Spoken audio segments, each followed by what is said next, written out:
Este podcast é apresentado pelo Tecnoblog.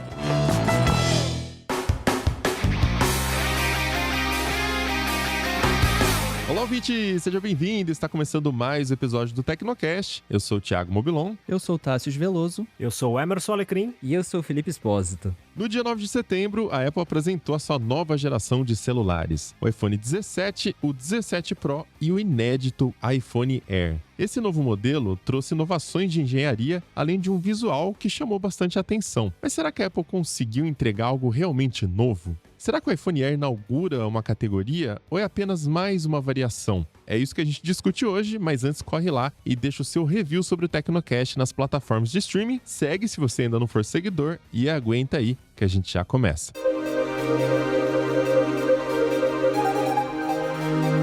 No último dia 9 de setembro, a Apple apresentou os novos iPhones, o iPhone 17, o 17 Pro e também o novo, que é o iPhone Air. E aqui a curiosidade, né? Nada de 17 no nome do Air, como os rumores estavam indicando. Também foram apresentados o AirPods Pro de terceira geração.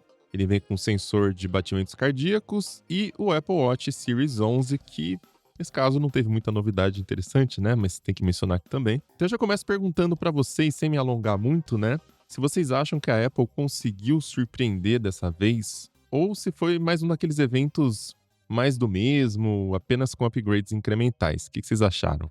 Olha, eu acho que a Apple ficou nas duas situações. Ela teve que fazer um evento protocolar, porque existe, digamos, uma obrigação de atualizar a linha iPhone todo ano. E, por outro lado, teve sim, acho que um fator surpresa, que também não é tão surpresa, assim, por conta dos rumores de que ela lançaria um aparelho mais fino. E eu acho que esse fator surpresa também tem alguma pegada protocolar, porque me pareceu que a Apple precisava encontrar um substituto. Ela precisava de uma opção a mais na linha iPhone, porque ela vem tentando fazer isso há algum tempo, né? Se a gente olhar para o passado, ela tinha a linha Mini, né? O iPhone 12 Mini, que aliás eu ainda tenho o iPhone 12 Mini aqui, eu uso ele como celular para banco, né? Ele fica aqui em casa, então eu coloco os aplicativos de banco nele aqui. E eu gosto muito desse aparelho. Existem os viúvos do Mini. Tem gente que todo ano cobra. Não, e pior que assim, eu gosto do Mini porque assim, ele é muito fácil de usar, ele cabe direitinho no bolso, é leve e tal. Então acho que quem gosta desses aspectos sente falta dessa linha. E aí depois a Apple foi pro caminho contrário, né? E criou a linha Plus para colocar um aparelho maior. E aí os dois parece que não convenceram, as duas propostas, né? Tanto o Mini não teve assim uma adesão muito grande e o Plus também não. Então ficou um espaço meio vago que agora é o Air que tá preenchendo, né? Então eu acho que a Apple meio que sentiu a obrigação de criar alguma coisa, não só para dizer, olha, a gente tem algo diferentão esse ano, mas para ocupar essa lacuna, sabe? Que parece que ainda tá vaga. Se ela vai continuar vaga, eu não sei, né? Mas eu acho que agora tá com cara de que eles acertaram a fórmula para ter uma proposta diferente na linha iPhone, né? Quando eu falo diferente, é diferente do iPhone normal e diferente da linha Pro, né? Felipe, o que você achou? Já que você está de convidado aqui, iPhone Air surpreendeu? Foi um grande lançamento? É difícil falar em surpresas hoje em dia, porque tudo vaza, né? Tudo, se a gente pegar o evento de cima a baixo, eu brinco que a surpresa que eu tive foi aquele recurso novo de selfie que dá pra tirar selfie em qualquer orientação. É, legal isso. Aquilo foi uma das poucas coisas que eu achei legal e que não vazou, porque os iPhones a gente já sabia tamanho, cor, nome, então os eventos da Apple são mais, hoje em dia, grandes infomerciais pra Apple contar a história do jeito dela, porque o que vai ter a gente já sabe. Dito isso, fico curioso pra ver como é que vai ser agora, a pré-venda começou hoje lá fora, no Brasil semana que vem, mas fico curioso pra ver como é que vai ser a adesão dos novos iPhones, principalmente do Air. Como o Alecrim falou, um modelo que chega pra tapar um buraco ali, entrar num novo segmento, tentar um público diferente, porque a linha Pro, digamos, ela tá mais Pro do que nunca, ficou até mais cara. O modelo de entrada também tá muito legal agora, acredito que ele já atende muitas pessoas e fica pra quem é o Air, né? Quem que vai querer comprar esse iPhone que é mais caro que o de entrada, mas ele não tem tudo que o Pro tem? Será que as pessoas vão mesmo comprar um iPhone só porque ele é bonitão? Então, tô mais curioso pra ver isso Mas dizer assim, nossa, foi uma surpresa. Aquela atualização de rotina mesmo, porque também, como o Alecrim pontuou, a Apple tem que lançar celular todo ano. Eu vejo um pessoal de vez em quando falando, por que que a Apple lança todo ano? Porque tem que lançar, né? O iPhone é o que dá dinheiro pra ela, então ela tem que lançar modelo novo. E lembrando que nem todo mundo atualiza todo ano, né? Então, Sim. sempre tem que ter um novo pra quem tá lá no iPhone 11, 12, 13 e vai comprar o modelo do ano agora. Mas pra nós que estamos mais ligados e que atualizamos com mais frequência, foram novidades bem pontuais. Tá, o que que você destacaria do evento? O que que você olhou e falou assim, isso aqui é diferente? Teve alguma coisa? Antes de entrar nisso, quando eu terminei de assistir o evento, eu fiquei assim pensando, não, pera, eu não ouvi isso. Eu não ouvi falar disso. E é a Apple Intelligence. Se falaram, foi tão en passant que eu apaguei da minha memória. Considerando-se a comparação com o evento do ano passado, que só faltou fazerem a contagem do número de vezes que mencionaram IA, assim, a galera deixou passar e é isso mesmo. Do tipo, não vamos entrar neste assunto, o que é muito louco, porque durante mais de um ano, na verdade, foi na WWDC do ano passado, né? Então tem mais de um ano que estamos esperando por isso e foi um evento muito focado em hardware. Tudo bem, tem algumas funções de software, mas se for para pensar, o próprio iOS, ele virou nota de rodapé dentro desse evento. Tem algumas funções que vão estar no iOS novo, mas poderiam ter dado mais destaque. Então isso eu achei muito louco. Eu esperava que eles, de alguma forma, tentassem endereçar novamente a história da inteligência artificial. Isso não aconteceu. Tem os rumores de que a Apple está negociando com o Gemini, com o Google, né, e o Gemini, negociando com a Anthropic, do Claude. Então vai saber em que estágio estão essas conversas.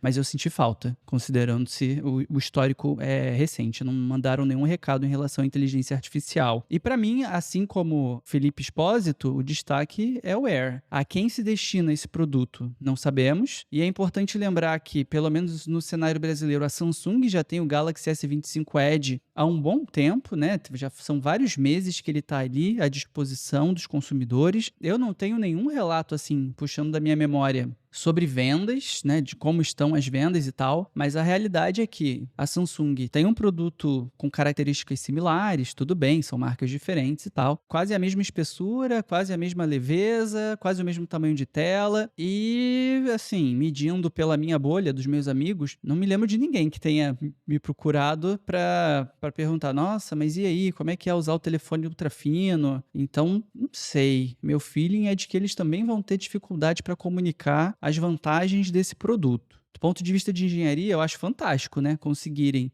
diminuir a tal ponto. Mas traduzir isso como benefício para a vida do consumidor, não sei. E um negócio que também, sobre o Air e o Edge ultra finos, é que as pessoas ficam o tempo inteiro perguntando assim, mas e tem o bump da câmera, né, aquela protuberância e tal, por que não faz o telefone todo daquele tamanho, que faria o telefone muito grosso? Mas além disso, eu tenho pensado que a câmera desse jeito e o aparelho fininho, ele acaba sendo mais ergonômico, porque, assim, o tempo todo a gente está usando o celular, ele está na nossa mão. E os nossos dedos estão aqui, certo? Embaixo do módulo de câmera, normalmente. Então tem um certo sentido em eles fazerem dessa forma. É um espaço que vai estar ocupado, né, de alguma forma, pelos nossos dedos. It's not a bug, it's a feature, basicamente, é o que você tá falando.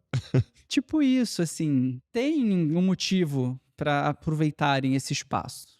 Eu achei legal porque, assim, falando em engenharia, realmente tem um mérito ali no que eles fizeram no iPhone Air, né? Aquele módulo que fica a câmera, que é indesejável, ninguém gosta dele, e nos outros aparelhos também, mas ali ele tem uma função que é toda a parte lógica do aparelho, a placa, o processador, o chip, tá ali embaixo daquele bump da câmera. E aí o resto do aparelho, que é fininho, fica só para bateria. Então já é uma engenharia pensando que o iPhone fino, que é como era antigamente e as pessoas reclamavam da bateria, né? Ele não consegue comportar muita bateria, logo não vai durar muito. E aí o que a gente faz? E aí o que eles fizeram foi colocar tudo em cima, a parte lógica, e a parte inferior fica aquela bateria ocupando, fininha, mas ocupando todo aquele espaço, né? Então existe um desafio grande de engenharia aí e é bastante interessante de ver isso acontecendo do jeito que fizeram. Agora, vamos esperar para ver também como é que vai ser a duração da bateria do Air na prática, né? Esse é um ponto importante. Uhum. E eles não trouxeram nenhuma inovação do ponto de vista de bateria, né? Como novos materiais, aquilo do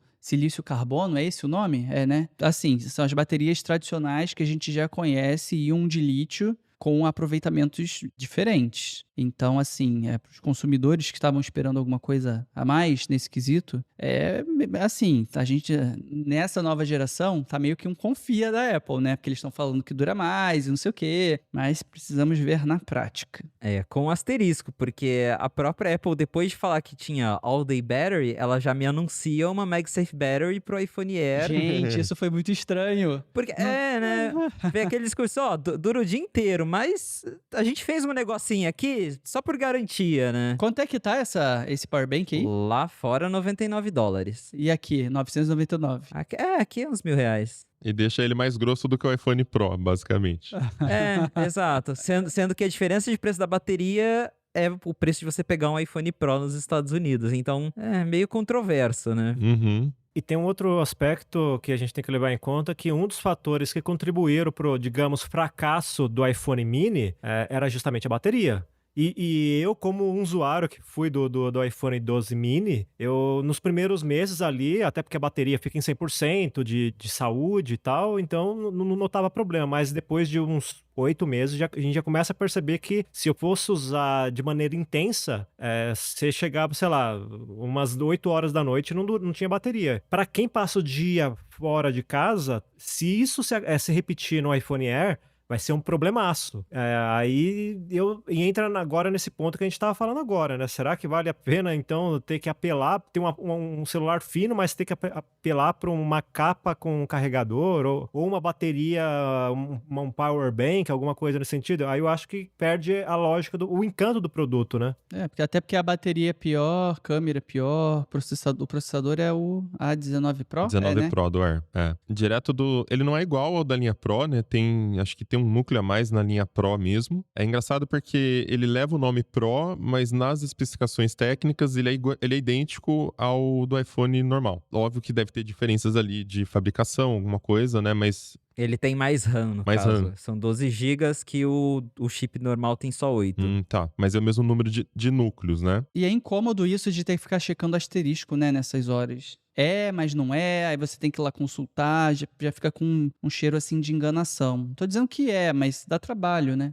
Falando em bateria, no site a Apple diz que ele dura até 27 horas de vídeo playback, que é a métrica que eles usam, né? Que é a mesma quantidade do iPhone 16 Pro, a previsão. Porém, com o chip 19 Pro, né, que tem 5 núcleos de GPU contra 6 do chip do A18 Pro, mas dessa vez vem com esses Neural Accelerators, né, aceleradores neurais na tradução literal aqui, e a tela ligeiramente maior que a de 6.5 em vez de 6.3, que era no iPhone 16 Pro. Então, me parece que eles fizeram com a expectativa de ser mais ou menos equivalente à bateria do 16 Pro, né? Vamos ver na prática se vai funcionar mesmo. É que as pessoas querem um telefone que seja confiável. E aí eu puxo como exemplo o S25 Edge, que eu usei por um tempo. Assim, funciona super bem, processamento, a câmera, com as suas limitações e tal. A bateria, ela dura o dia inteiro se você tiver um dia tranquilo. Se tiver um dia tranquilo, uma pessoa que não fica o tempo inteiro no telefone, né, trabalha no computador e tal, a bateria vai durar o dia inteiro. Mas sei lá, para quem viaja muito, para quem em determinados dias da semana acaba tendo compromissos que dependem de ficar ali no celular, com tempo de uso de tela maior e tal, já não é mais tão confiável. Não é que o produto seja ruim, mas assim, existe a limitação de uma bateria menor. E me parece que o iPhone Air vai pelo mesmo caminho. Outra diferença interessante, e curioso falando de bateria também, é que o MagSafe do iPhone Air, ele é mais fraco do que o MagSafe do iPhone normal. Ele suporta até 20 watts de carregamento, e o normal já suporta 25, que é o mesmo do Pro. O que é curioso, né? Se ele precisa de mais bateria, se ele vai precisar de cargas mais rápidas, por que o MagSafe dele suporta uma potência um pouquinho menor do que os outros? Provavelmente alguma limitação de engenharia, não sei, por aparecer muito fino, não sei o que pode ter acontecido aí. Eu chuto que deve ser coisa térmica, porque carregamento sem fio esquenta bastante, né? Então, por ele ser fininho, eles devem ter escolhido limitar de propósito. Mas titânio derrete ou não? Olha, o 16 Pro, quando tá no MagSafe, quase derrete, viu? Aí vai ficar aquele aparelho no bolso da calça, da bermuda, te queimando todo, realmente. Complicado. Mas, assim, o que me chamou a atenção aqui foram duas coisas. Primeiro, é que o iPhone 17, que é o modelo de entrada, virou finalmente um aparelho de respeito, né? Se a gente for ver, Sim. Acabou o meme. ProMotion, 120 Hz, finalmente. No- tela Note- Always On. Mais discreto, 6,3 polegadas, o Glow. Esse teve Glow. Tanto que na imprensa estrangeira, né, principalmente americana, a galera tem dito que, para a maioria das pessoas, não tá vendo sentido em pegar o Pro ou o Pro Max, Sim, que seriam as total. recomendações para fazer o seu dinheiro valer mais, por mais tempo e tal. Esses dias teve uma conhecida que tava perguntando, tá nos Estados Unidos, ia comprar outro celular, e eu falei, olha, não testei, mas o 17 parece que finalmente é um produto que terá uma boa de uma longevidade. Ela ficou de me dizer depois se ia comprar ou não. Ele tem até a câmera Center Stage, que é o que o Felipe citou agora há pouco, né? De ter o sensor quadrado e aí ele reenquadra, coloca na horizontal, na vertical, do jeito que você quiser ali. Geralmente a Apple capa um pouquinho esse tipo de recurso e deixa mais pro Pro, principalmente das câmeras. E tá disponível ali na versão de entrada já. Não de entrada, né? Não sei se dá pra chamar de entrada mais a essa altura do campeonato, né? Por $800, mas pro modelo mais barato do ano, vamos dizer. Eu me pergunto se isso de eles pegarem o 17 e colocarem num patamar acima, em termos de avanços, não é uma forma de conquistar os consumidores que estão há 3, 4 anos com o mesmo aparelho e que ficariam pensando que o 17 Pro que saiu agora, eles poderiam comprar no ano que vem, que saiu o 18 Pro, o 17 Pro fica mais barato, entendeu? Não, já pega o 17 agora e eles fazem movimentar um mercado que está mais maduro. No fim das contas, ampliar essa atratividade diante da sensação de mais do mesmo. Não sei. Pode ser, até porque assim, se você olhar o line-up completo do ano passado, mudou bastante a estratégia para esse ano, né? Ano passado você tinha de entrada o iPhone SE por $429, aí você tinha o iPhone 14 por $599, o 15 por $699 e só aí vinha o modelo do ano, que era o 16 por $799. Esse ano eles caparam tudo. O iPhone mais barato que existe é o 16Z por $599, né? Isso mesmo. Ué, mas os outros pararam de vender? Só tem o... Eles continuaram vendendo o 16, só que daí é mais caro que o 16E. Então tem 16E, 16, aí já vai pra linha 17. O SE eles tiraram já na época do 16E ainda. E o SE? E o SE já foi o movimento deles de subir o ticket médio do iPhone, né? Que foi no começo do ano. Eles tiraram o aparelho do mercado, que era o mais barato, por $429, e a partir daí o mais barato virou $599 dos iPhones. E agora eles fizeram isso de novo com o line-up do ano. Então, o iPhone Pro, que era $999, foi para $1.099, e no lugar eles colocaram o iPhone Air pelos mesmos $999. O Air tem um processador de Pro, apesar de ter menos núcleos do que a linha Pro, e ele tem uma vibe ali toda de design, de engenharia e tal, então ele tem um diferencial, diria, nessa parte estética, né, de ter mais apelo com o público. Lifestyle, né? E o Pro, aproveitando que eles subiram o preço, eles ganharam a oportunidade de também pesar mais a mão no aparelho e fazer um aparelho mais Pro de verdade. Como o design, ele tem essa cara meio de Apple Watch Ultra, eu achei, né? Uma coisa bem robusta, com linhas marcantes. Tem até a versão laranja, né, do iPhone, uma coisa diferente de ver na linha Pro. E é isso. E a hora que você soma o ticket médio do que eles vão vender de iPhones no ano, vai subir tudo. O modelo mais básico subiu, o modelo Pro também subiu, o Air, que seria um iPhone Plus ou um iPhone normal, já tá com preço de Pro agora. Vamos esperar o resultado financeiro da Apple do ano que vem, né? Caiu as ações no dia seguinte, porque investidor adora ficar fazendo essas adivinhações de futuro, mas vocês vão ver a hora que vier o resultado financeiro, a Apple ganhando mais dinheiro do que nunca com o iPhone. Porque tá tudo mais caro. Ah, total. A Apple é mestre em fazer essas escadinhas, e principalmente lá fora. Que quando a Sim. gente fala de Brasil, a diferença de preço entre um e outro é maior, as pessoas são mais sensíveis a preço, mas lá fora a gente tá falando de, vamos falar, dinheiros, né? O celular custa, você vai na loja da Apple, o base custa $800. Daí a pessoa olha e fala, eu quero uma tela maior, que agora o normal não tem mais a tela maior. Você quer uma tela maior, você vai pro Air. O Air são já $1.000. Mas aí você fala, pô, mas daí o Air não tem todas as câmeras. Quando você vê, você tá no Pro, que já é 1.100. De 2 tera. A pessoa acaba se convencendo, a hora que ela vê, ela tá comprando o mais caro por conta dessa escadinha da Apple. Então eu acho que se eles melhoraram, porque o modelo base realmente tá muito legal agora. Eu indicaria ele pra praticamente todo mundo que quer um celular novo. Mas se eles fizeram tudo isso, é porque eles acreditam que mesmo assim a galera ainda vai na escadinha e vai acabar caindo nos modelos mais caros de alguma forma. E eu vi uma matéria, rapidamente apareceu no Instagram, não lembro qual site, Business Insider, não sei qual foi, falando que a Apple tá preparando o mundo pro iPhone de $2.000. Não cheguei a ler a matéria, mas gostei da chamada. O que vocês acham? É uma realidade que a gente vai ver daqui a alguns anos? Porque tá subindo, né? Vai ser o Fold, né? Não tem como um dobrável custar menos de $2.000. Eu acho que o dobrável custaria mais de $2.000, o dobrável da Apple. Então, Mas um iPhone Pro, tô dizendo. o Mark Gurman, foi ele, salvo engano, que deu lá o tripé macroeconômico da Apple para os próximos anos, que era o Air, depois o Fold e depois o vidro por todos os lados e sem entradas. Talvez esse do vidro lá na frente, que esse é um rumor antigo, inclusive, né? Mas esse do vidro por todos os lados talvez seja o de $2.000. Mas vocês têm que comer muito feijão com arroz para chegar num produto assim em formato de barra, porque é assustador. Pensar num negócio de $2.000 imagina no Brasil, né?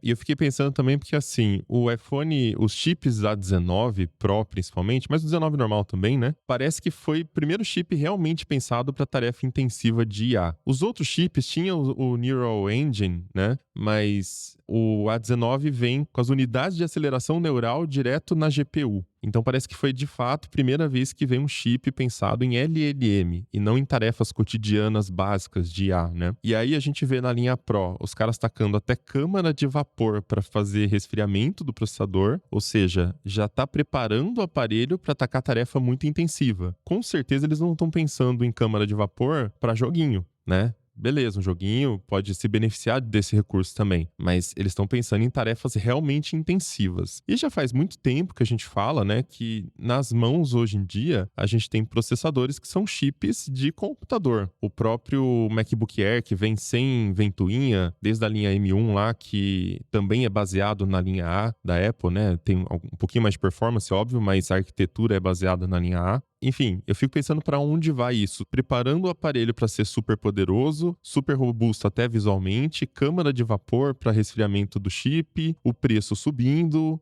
quase que tipo assim, o futuro está nas nossas mãos, o computador vai ser um só, não sei onde que vai dar isso, né? Mas preparando para receber tarefas realmente intensivas ali. Eu só queria fazer um parênteses sobre isso da câmara de vapor. Cara, isso já é um negócio tão antigo. A Samsung tem há 1 milhão de anos, a Asus tem há 1 milhão de anos, acho que o aparelho da Lenovo também já teve isso. Eu me pergunto o quanto é estratégia pensando no futuro, apesar de que a Apple, quanto ela conseguir segurar os consumidores para no ano que vem vender um que aí sim esteja pronto para o futuro melhor para eles, essa é a filosofia, a meu ver, pelo menos. Mas assim, será que essa história da câmara a vapor não era simplesmente, sobrou um espaço ali porque otimizaram a bateria, então vamos aproveitar para colocar, até porque este já é um problema real dos consumidores, não é só joguinho que esquenta. Quando você troca de iPhone e faz lá a transferência dos dados, cara, ele fica quente muito tempo, muito tempo, até as rotinas serem concluídas. Então eu não sei se é tanto isso não. É a combinação da câmera com a GPU com o Neural Engine. É isso que eu tô falando. Beleza, o aparelho esquenta em tarefas intensivas, isso é esperado, né? Porque ele usa a carcaça do aparelho para resfriamento. Então o chip tá plugado direto, até no titânio, né? A parte que fica colada no chip era de alumínio. E aí o alumínio se fundia com o titânio, porque o alumínio ele tem uma eficiência maior para dissipar o calor. E aí por isso que não coloca o titânio direto no chip. Então é esperado que o aparelho esquente e os chips estão cada vez mais potentes. Também não defendendo, pelo contrário, não defendendo a Apple aqui, né? Porque no chip do A16 também o que foi visto é que a Apple meio que lançou correndo para colocar a litografia, não lembro de quantos nanômetros. 3, não é? No anterior já? Não, era 4 então. E aí o que a gente viu é que o aparelho chegou com vários problemas de performance, esquentava rápido, tinha que fazer o throttling lá para reduzir a velocidade do processador, senão o aparelho fritava, né? Então teve uns problemas de engenharia nos últimos anos também. Mas olhando para esse ano, quando eu vejo a câmara de vapor, sei lá, a tradução melhor aí, eu vejo mais a frase inteira ou o parágrafo inteiro do que a frase solta, saca? É tipo isso junto com os núcleos de GPU com otimização para inteligência artificial, enfim. Linha Pro tentando ser Pro de verdade, um pouco mais caro, enfim. É meio que esse panorama inteiro que eu tô olhando. Pra mim, podem ser projetos em paralelo. E aí dá essa impressão, mas não é. De toda forma, então só faltou colocarem a Apple Intelligence rodando localmente no dispositivo, né? A gente não tem nenhum. Agora dá. Tem mais RAM. Não temos nenhum lampejo de quando isso deve começar a acontecer. Então, sei lá. De certa forma, acho que a Apple já se prepara em hardware pro futuro, que ela quer lançar os recursos de Apple Intelligence, mas que ela não tá conseguindo, né? Então, assim, quando isso ficar pronto, sabe-se lá quando, Vem aí. vem aí, o iPhone estará pronto pra isso. Porque você pega um iPhone 15 Pro, 16 Pro, você cria um Genmoji, o celular derrete na sua mão. Porque é isso, é tudo processado localmente, então qualquer tarefinha de IA, o celular derrete. Provavelmente teve ali também esse pensamento de que, precisamos fazer alguma coisa para o negócio funcionar mais legal. Então, talvez lá no futuro a gente veja o porquê de tudo isso. E outra coisa também que eu acho interessante, puxar até para um rumor que ainda não se concretizou, mas está rolando, é que a Apple tá para lançar supostamente o primeiro MacBook com chip de iPhone, com o A18 Pro. Então até essa história de iPhone e câmera de vapor, pode ser que a ideia seja levar esse conjunto para um Mac eventualmente, um Mac mais fininho, com chip de iPhone, que consiga rodar ali com toda essa estrutura. Então, pode ser que tenha alguma relação também. Olha, pelo que eu entendi da história toda, a Apple meio que deixou no ar o seguinte: olha, a gente colocou essa câmara de vapor aí porque a ideia é evitar que o calor em excesso fique concentrado em componentes essenciais, ou seja, os chips, né? Principalmente o socket que comanda todo o aparelho. Então eu acho que foi a melhor solução que eles encontraram para não evitar que o aparelho aqueça. Ele vai aquecer, mas é simplesmente para dissipar melhor, efetivamente dissipar melhor o calor, ou seja, fazer uma distribuição mais uniforme dessa onda de calor que ele tem, né? Talvez, eu fico imaginando assim, eles num laboratório testando uma série de soluções, falam, olha, aqui dá pra fazer aqui num aparelho pequeno e ainda assim deixar ele funcional é essa, né? Então eu acho que a escolha de uma câmara a vapor foi meramente técnica, assim, eles viram que era mais viável e falaram, vai isso aqui mesmo. Mas é sempre aquilo, né? A gente tá falando aí de hipóteses futuras, por exemplo, de rodar uma LLM local no aparelho. Então a gente só vai realmente saber se essa solução que eles colocaram é efetiva quando chegar esse cenário, quando tivermos uma LLM de fato rodando a todo vapor, com perdão do trocadilho, dentro do iPhone. Já tem, é um modelo ruim e pequeno, mas já tem, né? Acho que assim, o principal limitador ali do iPhone 16 era a memória RAM. E agora, tanto que por isso que cortou de vários modelos para baixo, não vai chegar o Apple Intelligence. Mas agora é isso, o iPhone 17 com 8 GB de RAM, que é o mínimo para você rodar um modelo de LLM, e já é pouco. O Air vem com 12 e também os Pros vêm com 12 GB de RAM. É óbvio que o processador conta muito, vai esquentar e tal, mas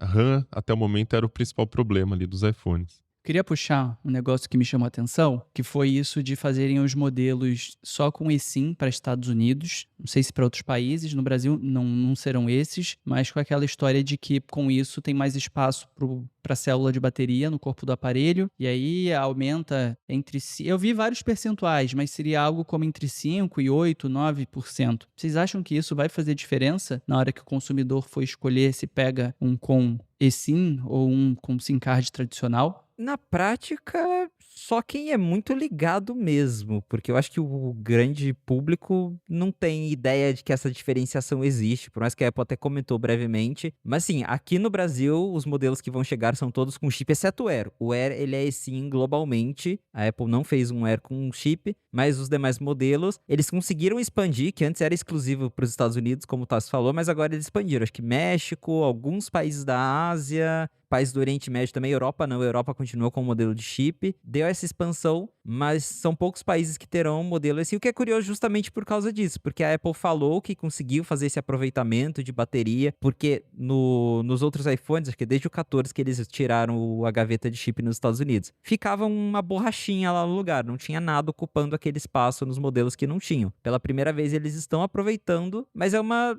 é curioso ver eles fazendo isso só em modelos específicos, tendo duas versões do mesmo iPhone, um com mais bateria e sem chip, e o outro com a gavetinha e menos bateria. Mas pro consumidor, principalmente pro consumidor que não é muito ligado em tecnologia, é até difícil pensar em escolha, né? Porque no Brasil, mesmo oficialmente, só vai vender o modelo com gavetinha e que, por consequência, tem um pouquinho menos de bateria. Se a pessoa quiser escolher, ela precisa importar, comprar em outro país. Então, acho que poucas pessoas, de fato, vão acabar percebendo essa questão, mas eu fiquei com isso na cabeça também, né? Tipo, poxa, a gente aqui mesmo, a gente vai receber o iPhone com menos bateria, né? O que é uma pena, que eu mesmo já uso esse há muito tempo, não me importaria em me livrar da gavetinha pra ter mais bateria. Mas vocês compram um iPhone no Brasil? Então, eu queria gentilmente divergir do relator aqui por causa disso. Tem muita gente no Brasil que compra importado. Se é correto, se não é, enfim, as pessoas compram e compram o modelo americano. Então, essas pessoas vão ter essa escolha de comprar um com eSIM ou um com o chip tradicional. E para completar, Felipe, tem uma galera que fica de olho, por exemplo, no número de ciclos lá, ou melhor, da saúde da bateria do iPhone, e acompanha isso milimetricamente. Então eu não sei se é algo tão nichado.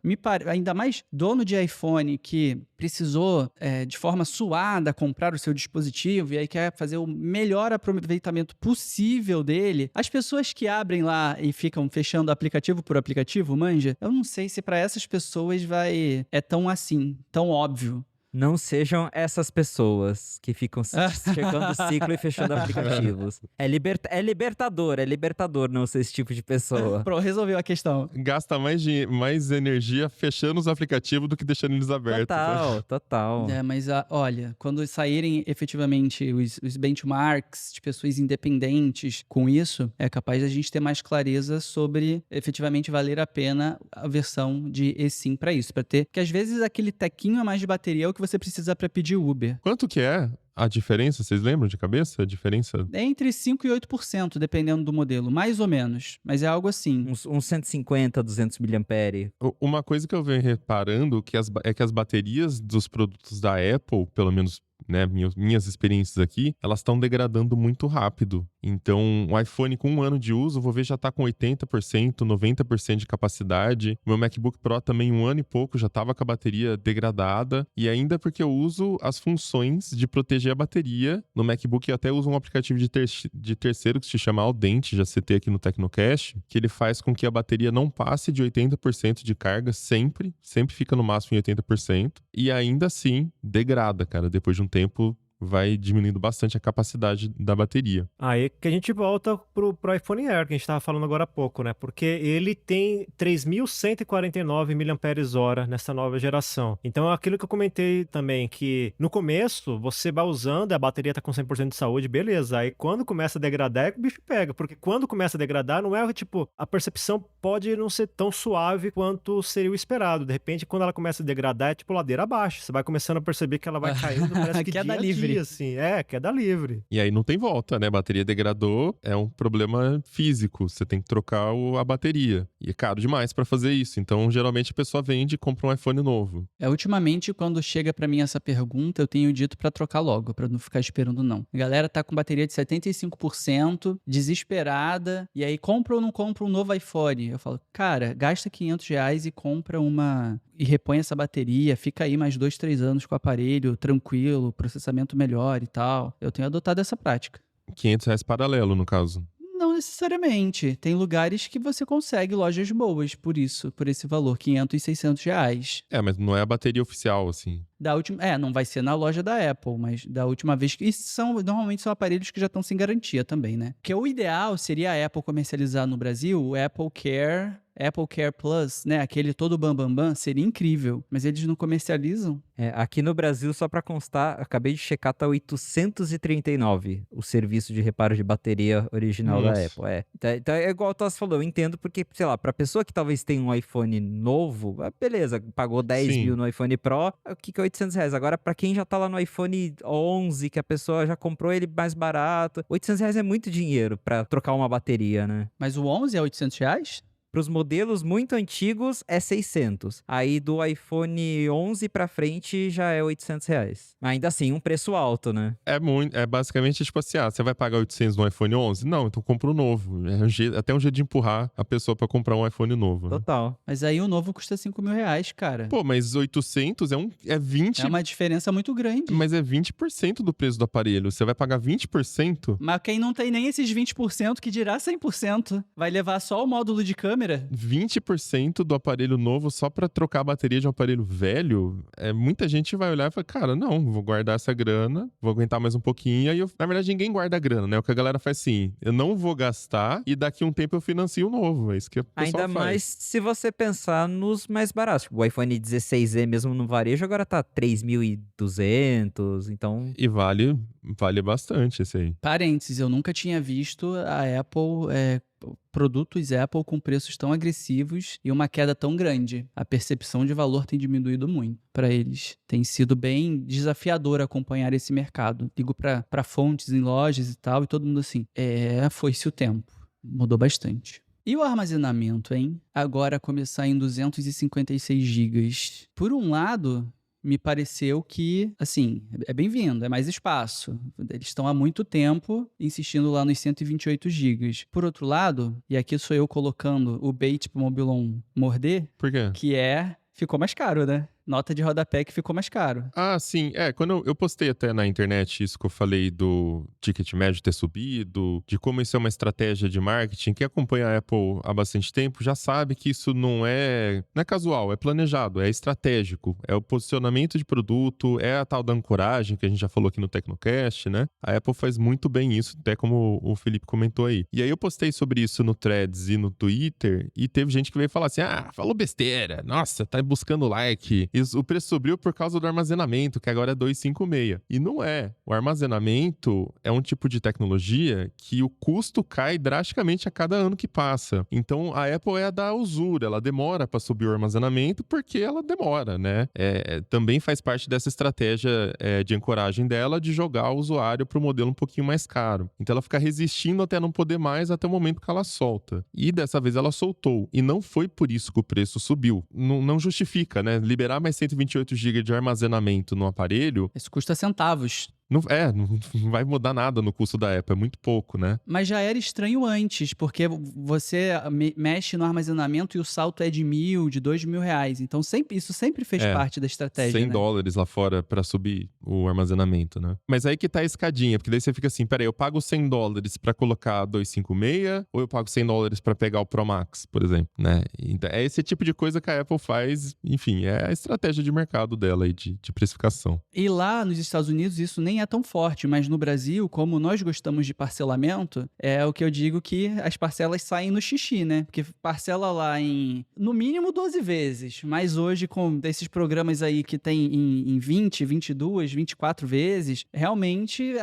acaba virando uma diferença muito pouca para ir aumentando. Aí quando você percebe, você comprou o iPhone Pro Max de 2 terabytes com um plano de 500 GB de internet na sua prestadora de telefonia. Pode acontecer, vai ficar pagando por um bom tempo. Mas eu fiquei bem curioso com essa história do armazenamento, porque já faz alguns anos que eu recomendo que as pessoas peguem, primeiro, né, quanto mais você puder, melhor. Quanto mais você puder pagar, melhor, mas 1 tera é um baita de um exagero. Mas eu tava na dúvida sobre qual é o perfil do consumidor de Apple no Brasil. E aí eu trago uma informação que é exclusiva, tá? Eu descobri agora de manhã, estamos gravando numa sexta-feira, que é quais são os percentuais de adesão de clientes de iPhone no Brasil. Isso numa grande loja, numa loja muito importante que vende muito iPhone. E para minha surpresa, 128 e 256 estão empatados, ambos com 43%. Eu imaginei que seria 128 lá em cima, na sequência 256, e depois, né, a coisa vai diminuindo. Mas não, tá muito empatado. Então agora, com a chegada do de 256, só 256, a partir de 256, a gente vai ver esses 128, obviamente, desaparecerem. Mas já tem uma preferência, né, para quem pode pagar pelo menos, essa é a leitura que eu faço, no que seria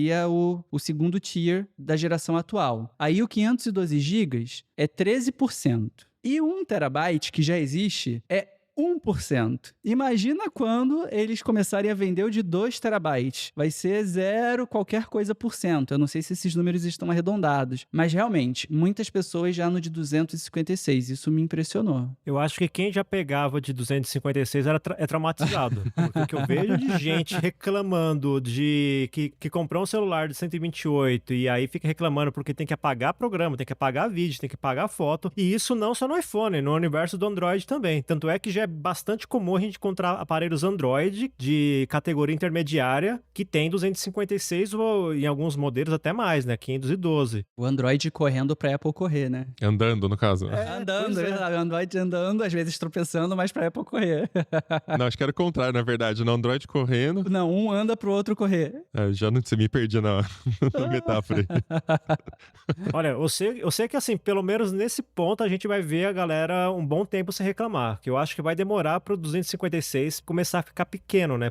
Ficar insuficiente pra galera, né? Então acho que pelo menos a gente vai ficar uns 2, 3 anos sem ver a galera reclamando que no meu iPhone não acaba nada, não cabe mais nada, eu tenho que formatar ele, entre aspas, né? A câmera frontal subiu o armazenamento, a potência agora, 18 megapixels, hein? Então arquivos maiores nas selfies. Que ela vai fotografar quadrado e depois, assim, você já vai escolher a composição, mas ela fotografa quadrado e depois você pode mexer, né, se você quiser. Ela salva quadrado? Eu entendi que era isso. Eu tinha entendido que ela faz o recorte e fica você vai ter a salva opção aquilo. de salvar o formato RAW inteiro, mas por padrão ele vai salvar só o arquivo recortadinho já. Ah, tá. Que pena, então. Mas eu acho que um dos motivos para Apple estar aumentando o armazenamento pode ser Apple Intelligence, porque a ideia de rodar os modelos locais, só os modelos atuais que o Mobilon até brincou que são meio ruinzinhos, se você olhar nos ajustes do iPhone, eles já ocupam um baita espaço do que antes, quando não tinha nada. E com a ideia de modelos, se os rumores se concretizarem, modelos mais avançados chegarem, pode esperar aí que esses modelos vão ocupar uns 10 GB do celular. Então, para um celular de 128 GB,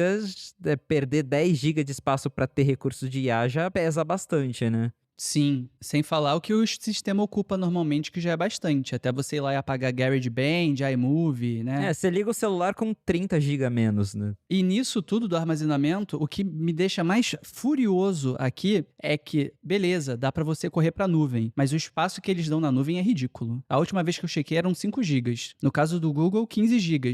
Grátis ainda é, sim. Grátis, é muito pouco. Isso já... Cadê o Procon nessas horas pra defender os consumidores? E de novo, até na nuvem a Apple faz a escadinha, né? Porque é grátis 5. Daí você olha e fala, por R$5 eu tenho 50 GB. Só que daí o plano de 200 já é R$20. Aí quando você vê, você tá assinando já o plano de 200 GB. Mas o ponto é que é muito pouco. Comentando o que o Expósito falou aí do tamanho do LLM, né? Hoje o iOS ocupa 13.72, atualizado essa semana, o iOS 26, e o Apple Intelligence 6.27, total 19.99, 20 GB arredondado, né? Mas desses 20 GB, 6,27 é do Apple Intelligence. Então, se o modelo subir, né, realmente vai mais do que uns 6 GB de espaço aí, a depender do que eles vão colocar nos aparelhos. Agora, o evento teve outros lançamentos também. A gente sabe que não era o principal foco do evento, mas vale a pena abrir aqui para, se alguém quiser comentar alguma coisinha, né? Eu, por exemplo, achei bem interessante o AirPods Pro 3. Acho que o grande destaque, que foi o que eles abriram ali falando, é que ele tem o melhor cancelamento de ruído ativo do mercado em um fone in-ear. Comparando com o AirPods Pro 2, que é o que eu tenho inclusive, melhorou em 2 vezes a eficiência do cancelamento. Parece que dentro da pontinha, ali não entendi direito, tem espuma dentro da pontinha do fone, que é para melhorar o isolamento passivo, né? Além do isolamento ativo que é feito com a ANC. E além disso, eles citaram que o fone teve uma pequena mudança na ergonomia para encaixar melhor nos diversos tipos de ouvidos, orelhas, o que eu acho interessante porque o meu encaixa bem quando eu tô parado, mas tipo, se eu começo a falar, se eu dou risada, alguma coisa, por exemplo, tô na academia, fazendo careta para fazer exercício, o fone cai toda hora. É o Botox, né? Você fica botando esses Botox vagabundo, acontece isso. Sorri, mexe tudo. Não. Se eu tivesse Botox, eu não tava mexendo a cara, né? É o Talvez ácido hialurônico, é o preenchimento. Desculpe. É isso. O que a Apple está me dizendo é que o problema sou eu. Eu tenho que fazer Botox pro meu fone não cair, é isso. O cara faz harmonização facial, harmonização peniana e depois não quer que as pessoas achem tudo estranho, entendeu? Não, gente, eu não fiz nada na minha vida, tá? Só comentando pra ninguém achar que é verdade, que ninguém tá me vendo também. Mas enfim, o que vocês acharam aí do AirPods 3? Vocês estão interessados em pegar ele? Vai esperar pra pegar o próximo também? Já tava na hora, né, dessa atualização. A última vez que a Apple atualizou pra valer os AirPods Pro foi em 2022, se eu não me engano. Daí depois ela só trocou a portinha, que mudou o estojo para USB-C, mas o fone em si era o mesmo. Os AirPods são os acessórios, junto com o Apple Watch, os acessórios de maior sucesso que a Apple tem. Tem sempre aquela historinha lá, que se os AirPods fossem uma empresa, ele estaria lá entre as 500 mais valiosas do mundo, porque é um negócio muito grande para a Apple. Mas não é bem real essa historinha, né? Mas tudo bem. É porque esse número não é revelado É, pela Apple. Então a exato. galera meio que estima um É número tudo ali que... estimativa de analista, porque a própria Apple ela só tem aquela categoria, né, que é vestíveis, acessórios e casa, que engloba desde pulseirinha de Apple Watch, cabo, um monte de coisa. Mas os AirPods são produtos de bastante sucesso, é muito grande. É grande, é. E a Apple tem que estar sempre movimentando. Ano passado tiveram os AirPods 4, que é a atualização da versão de entrada. Eu tenho os AirPods Pro 2, eu gosto muito deles. Eu já acho que o cancelamento ativo de ruído é excelente. Eu tinha os AirPods Max, os grandões, e eu nunca mais usei depois que eu peguei o Pro 2, porque eu acho muito mais confortável viajar 10 horas com earbuds na minha orelha do que aquele negoção pesado na cabeça. Então, o cancelamento de ruído é ótimo, excelente. Fico até pensando, como é que melhora mais do que isso? Porque eu já acho que tá num nível muito bacana. O que o Mobilon falou das pontinhas, acho que isso tem um papel bem importante para melhorar o cancelamento de ruídos, porque a pontinha agora é preenchida mesmo com uma espuminha dentro, então isso ajuda a reduzir ainda mais o ruído. A Apple diz que também fica mais confortável, tem mais opções de tamanhos de... 5 em vez de 3, né? Que era o ano passado, o anterior. É isso, antes eram 3, daí depois ela lançou uma menor, agora tem a super menor. Então tem vários ajustes ali. Pra quem já tem o 2, acho que não é um upgrade tão necessário, mas fone de ouvido a gente sabe, bateria chega uma hora que morre, você tem que trocar, aí tem aí já uma nova opção. Ainda mais quem comprou lá quando foi lançado, né, em 2022, 3 anos depois.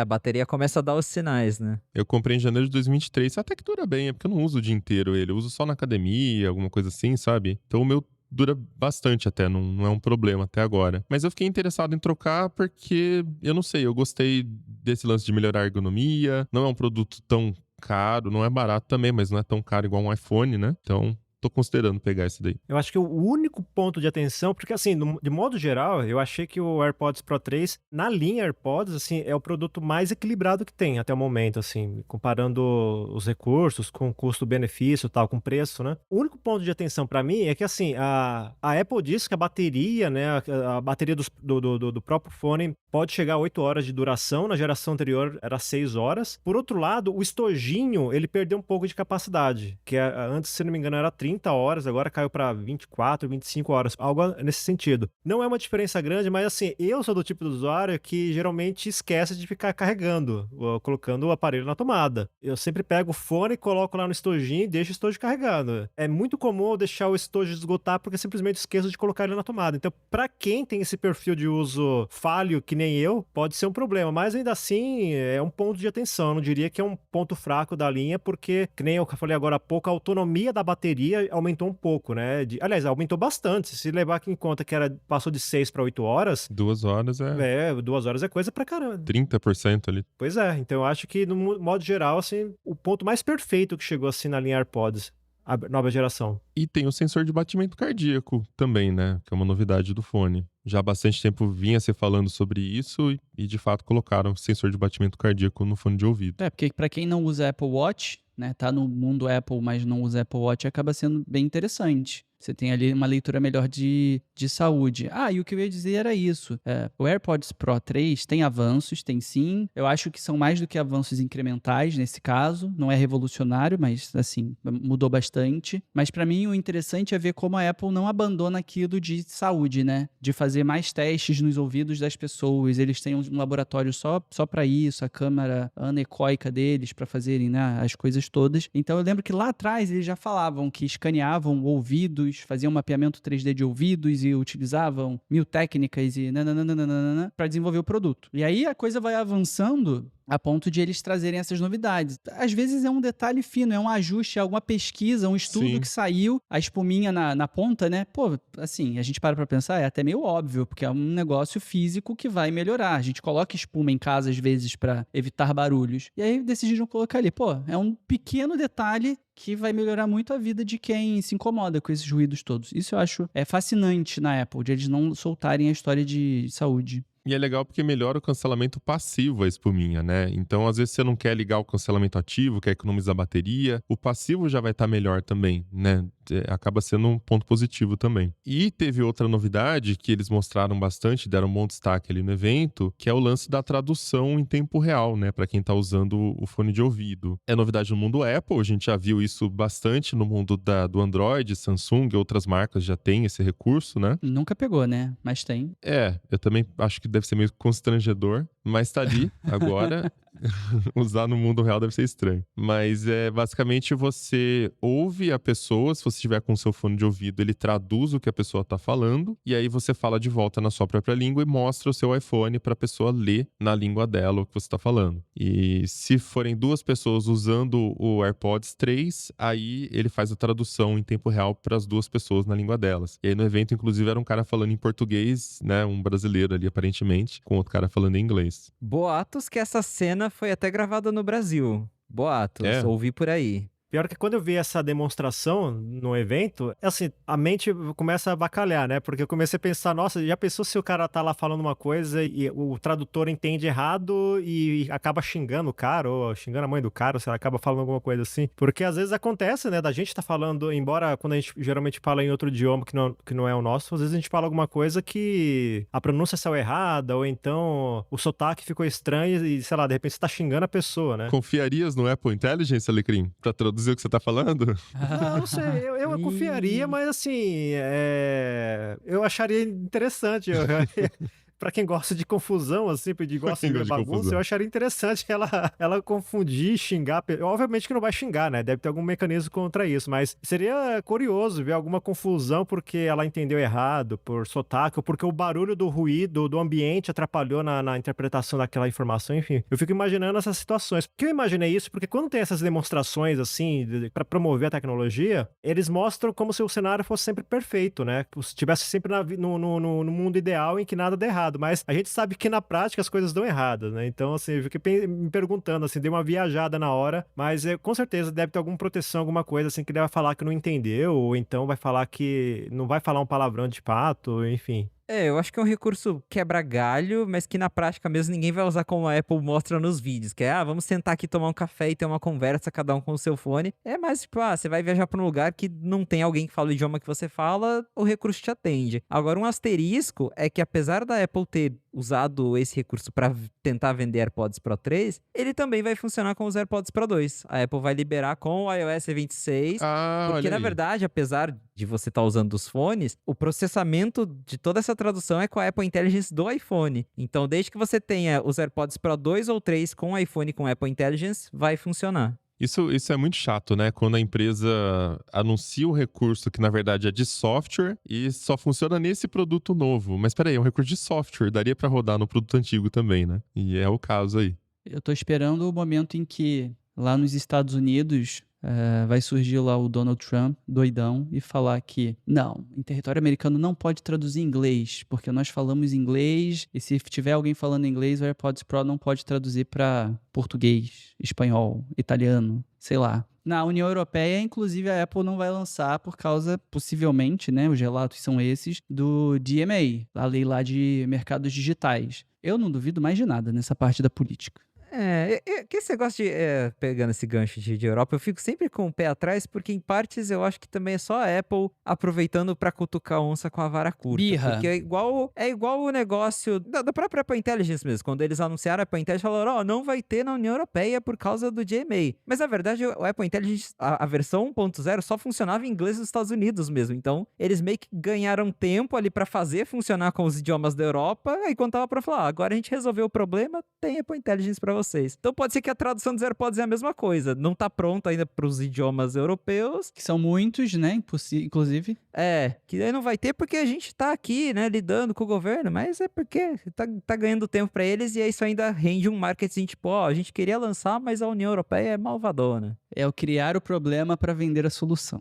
Total. Eu queria falar do Apple Watch. Eu achei muito interessante o negócio lá de sono, de dar nota pro sono, porque já existem 1000 aplicativos que fazem isso. Vários deles eu já testei, o meu preferido é o Sleep Cycle, mas eu não tenho usado tanto, principalmente porque eu tenho usado para dormir o Galaxy Ring, o anel da Samsung. E nisso, a própria Samsung, o aplicativo Samsung Health, já gera uma nota e uma explicação, inclusive, com inteligência artificial, com IA generativa no caso, desde o começo. Então a Apple está chegando atrasada nessa função, mas ter o negócio ali agora com a chancela, né, dos laboratórios deles mesmos, né, pessoal de ponta fazendo isso, eu acho que será muito bem-vindo. Para quem nunca instalou o aplicativo do Sleep Cycle e similares, nunca fez esse tipo de acompanhamento e agora vai ter ali de forma nativa. É um gesto em prol da higiene do sono que eu não sei. Tem pessoas que compram o relógio e depois já abandonam, não utilizam isso. Eu tento acompanhar o meu, não sou o mais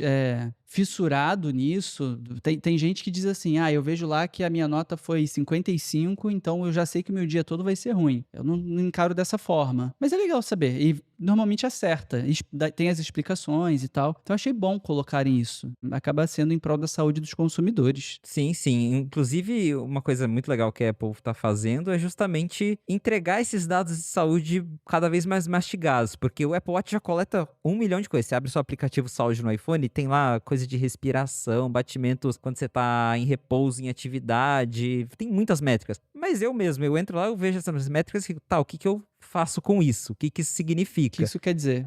E agora ela tá entregando, tudo isso junto, o seu sono, isso representa isso, que o seu dia vai ser assim, que você descansou menos, mas eles criaram, no ano passado ainda, aquele aplicativo Vitals, que também pega lá os principais dados durante o sono e fala, você teve um sono legal, o seu sono não teve uma boa qualidade. Então eu acho bacana mesmo que eles vêm trazendo esses recursos mais mastigadinhos, porque o Apple Watch já coleta um monte de coisa, agora é mais sobre entregar isso de uma forma amigável pro usuário.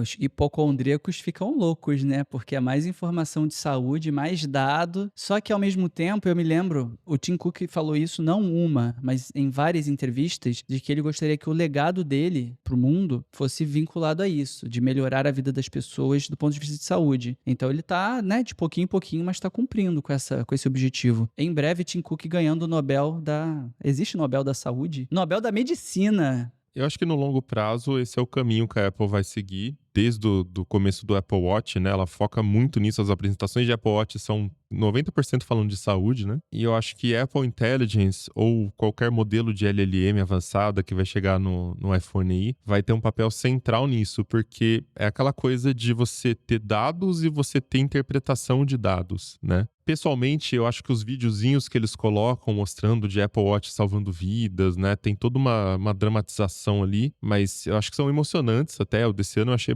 mais do que os anos anteriores, inclusive, as historinhas ali. Mas é isso, né? Tipo, além da tecnologia, além de um gadget, além de um acessório de moda, o que isso tá fazendo por mim? E o que ele faz por mim no automático? E isso aí, cara, tem um preço, um valor de marketing que é inestimável, sabe? Como é que você precifica esse marketing de o relógio está salvando vidas das pessoas, sem as pessoas terem feito nada? Ele identificou que ela caiu, ele identificou que ela estava em um acidente de carro. Hipertensão agora. Quanto mais sensores chegam nos dispositivos, fone de ouvido, relógio, maior também a necessidade de você ter sistemas avançados, provavelmente de inteligência artificial, para interpretar esses dados e dar já ali na cara para o usuário o diagnóstico ou uma solução, né? Nesse caso de um acidente, por exemplo, chamar uma emergência. Isso aí realmente é o futuro para a Apple. Durante o evento, eu gostei quando eles começaram a falar da série 11 e eles deram foco justamente nesse ponto da hipertensão. Esse problema de pressão alta é extremamente comum e é uma doença silenciosa, porque às vezes a pessoa fala assim, não, eu faço academia regularmente, eu sei lá, eu faço corrida toda semana, todo dia, e acha que só por estar em boa forma ela não tem problema de pressão alta, e na verdade ela pode ter, que é uma doença assim que ela é multifatorial e às vezes tem um componente genético e tal, e assim, hipertensão é um problema que abre porta para vários outros, então desde, sei lá, você pode ter um problema nos rins até os mais graves, que são, por exemplo, um AVC. A gente vê muita gente aí relativamente jovem tendo problema de AVC e às vezes a pessoa não era obesa, não tinha nenhum problema aparente de saúde, mas tinha hipertensão e ela não sabia, né? E assim, tem uma recomendação médica que acho que no Brasil é de que você meça a sua pressão pelo menos uma vez por ano. Só que assim, a gente mesmo quando tem um aparelho em casa, talvez não seja muito confiável essas medições, porque, por exemplo, para você medir, o ideal é ter aqueles aparelhos que ele pega a parte de cima do braço, né? Não é aquela de pulso é menos confiável o resultado. E tem uma série de requisitos, digamos assim. Você tem que estar descansado, tem que estar sentado, o braço tem que estar na altura do coração, enfim, tem uma série de coisas. E eu descobri recentemente que quando você faz medição no hospital, por exemplo, pode ser até numa consulta de rotina, não necessariamente porque você está passando mal, o ideal seria que a medição fosse feita nos dois braços, porque pode ter diferença nos dois braços, né? Então, assim, se você tem um dispositivo que você vai usar no dia a dia, que é o que a gente costuma fazer com relógio, e ele consegue dar alguns apontamentos sobre pressão, obviamente que a gente não está dizendo que ele vai ser uma medição precisa da sua pressão sanguínea, mas se ele começar a dar alertas, olha, você está tendo picos de pressão alta aqui, você já pode perceber que tem alguma coisa acontecendo e procurar o tratamento, né, antes de que a coisa fique pior. Então, parece essa coisa de hipertensão no Apple Watch parece uma coisa bem... Assim, parece só um adereço adicional, mas eu acho que, junto com essa função de sono, eu acho que é uma das mais importantes que a Apple tem colocado no foco ultimamente. Cada um desses recursos de saúde, eles são dispensáveis e inúteis até que você tenha alguma coisa, né? Tipo, você pode ter ali todos os sensores e usar o relógio por anos e, tipo, nunca te deu nada, você nunca teve nada. É isso, é inútil. Pra que eu tô pagando pra ter isso aqui? Mas no momento que você precisa e ele identifica e te dá um encaminhamento, ou num caso extremo, salva a sua vida, aí, cara,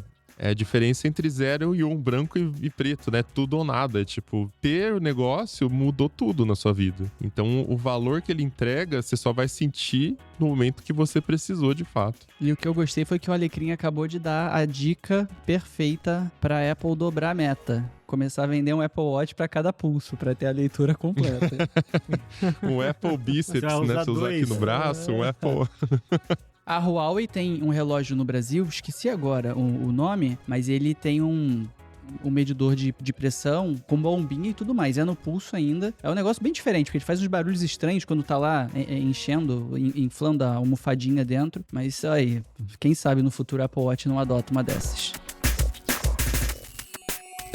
Então é isso, vamos chegar ao final de mais episódio do Tecnocast. E conta pra gente o que você achou do evento, dos lançamentos, das novidades. Tá interessado em comprar algum aparelho? Manda lá seus comentários no Caixa Postal Tecnocast no Telegram ou no Zap, o link tá na descrição deste episódio. Se quiser continuar o papo com a gente em todas as redes, eu sou @mobilon. Eu sou no Pix 219... Não, mentira. @Tassius, THASSIUS. @ealecrim. E @Felipe.exposto no Threads. Este Tecnocast vai ficando por aqui, a gente volta com outro daqui 15 dias. Até lá. Até mais. Um abraço e até a próxima. Tchau!